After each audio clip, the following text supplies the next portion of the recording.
Hindi pera ng politiko kundi ng taong bayan.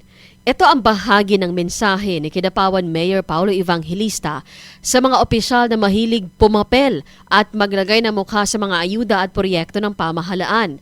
Sa flag raising ceremony, nagpaalala ang alkalde sa mga elected at appointed officials na susuway sa Republic Act 12314 o General Appropriations Act. Binigang diin niya na sa ilalim ng Section 9 ng naturang batas, isang malinaw na paglabag ang presensya ng mga politiko sa pamimigay ng cash assistance. Hindi rin nakaligtas sa paalala ni Mayor Pau ang mga mahilig magpaskil ng kanilang mga larawan, logo at maging ang kulay ng politiko sa mga tarpaulin. Ayon sa Section 20 ng batas, mahigpit na ipinagbabawal ang anumang simbolo o initials ng mga opisyal sa mga turnover ng proyektong nasyonal. Kanya ring sinabi na umiiral ang no-face policy. Ito ay upang ipakita na ang gobyerno ay naglilingkod ng tapat at walang hinihintay na utang na loob mula sa mga benepisyaryo.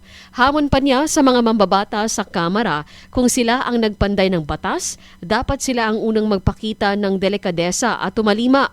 Patuloy ang pag-monitor ng city government upang matiyak na walang politiko na makikisawsaw o gagamit sa mga programa ng national government para sa kanilang personal interest. Cherry May Tapia, NDBC Bida Balita.